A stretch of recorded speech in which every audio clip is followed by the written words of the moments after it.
হরে কৃষ্ণ। আজকে ইন্দিরা একাদশী। ইন্দিরা একাদশীর মাহাত্ম্য আমি এখন পাঠ করি, আপনারা সকলে শুনুন। মহারাজ যুধিষ্ঠির বললেন, হে মধুসূদন, আশ্বিন মাসের কৃষ্ণপক্ষী একাদশীর কি নাম তা কৃপা করে বলুন। শ্রীকৃষ্ণ বললেন, হে রাজন, আশ্বিন মাসের একাদশী ইন্দিরা নামে পরিচিত। এই ব্রত প্রভাবে মহাপাপ বিনষ্ট হয়, এমনকি কর্মবিভাগে যারা নিম্নজন্মী লাভ করেছেন সেই পূর্বপুরুষদেরও উত্তম গতি লাভ হয়। তাই একাদশীর মাহাত্ম্য শোনামাত্রই সামবেদীয় যজ্ঞফল প্রাপ্ত হওয়া যায়। হে রাজন, মহিষ্মতি নগরে ইন্দ্রসেন নামে এক প্রসিদ্ধ রাজা ছিলেন। ধর্মবিধি অনুসারে রাজ্য পালনে তিনি বিশেষ খ্যাতি সম্পন্ন ছিলেন। তার বিপুল ধন সম্পত্তি ছিল, পুত্র পৌত্রাদি সহ তিনি সুখে রাজ্য পরিচালনা করতেন।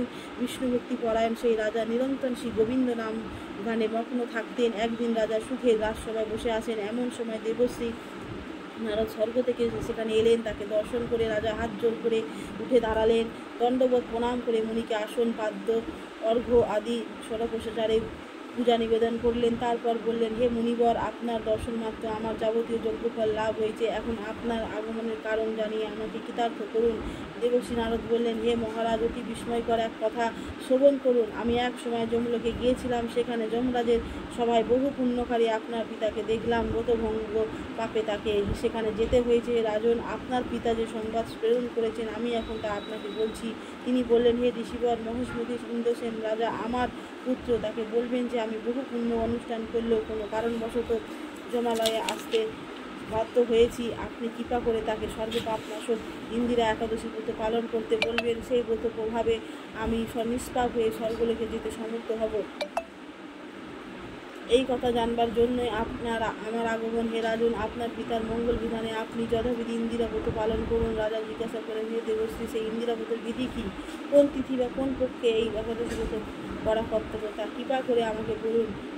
দেবশ্রী উত্তর বললেন, হে মহারাজ, আশ্বিন মাসের কৃষ্ণপক্ষে দশমীর দিন শ্রদ্ধা সহকারে প্রাতঃ স্নান করবেন, মধ্যাহ্নে ভক্তি ভাবাপন্ন হয়ে পুনরায় স্নান করবেন, রাত্রিকালে ভূমিতে শয়ন করবেন।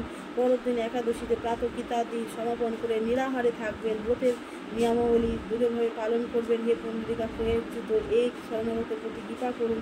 এইভাবে শ্রদ্ধা সহকারে শালগ্রাম পূজা করে পিতার উদ্দেশ্যে ব্রতের ফল অর্পণ করবেন। দ্বাদশীর দিন সকালে ভক্তি ভরে শ্রী গোবিন্দের পূজা করে ব্রাহ্মণ ভোজন করিয়ে অবশেষে নিজে প্রসাদ গ্রহণ করবেন। হে রাজন, বিধি অনুসারে শ্রীহরি এবং ভক্তদের অর্চন করলে আপনার পিতৃবর্গ মুক্তি লাভ করে শীঘ্রই বৈকুণ্ঠ গমন করবেন।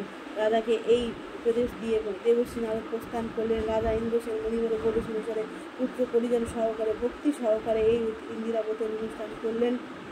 তখন দেবলোক থেকে পুষ্পবৃষ্টি হতে লাগলো এবং তার পিতাও বিষ্ণুলোকে গমন করলেন। তারপর রাজা ইন্দ্রসেন নিজ পুত্রকে রাজ্যভার অর্পণ করে নিজেও বিষ্ণুলোকে ফিরে গেলেন। এই ইন্দিরা একাদশীর মাহাত্ম্য পাঠের শ্রবণে মানুষ সকল পাপ মুক্ত হয়ে বিষ্ণুলোকে প্রাপ্ত হয়। হরে কৃষ্ণ, হরি বল। তাহলে আপনারা জানলেন যে একাদশী কতটা গুরুত্বপূর্ণ এবং ইন্দিরা একাদশীর মতো পালনে আমাদের যদি কোনো আত্মীয় বা পিতাবর্গ যদি নরকেও থাকে তাহলে সে স্বর্গলোকে গমন করতে পারবে। হরে কৃষ্ণ, হরি বল।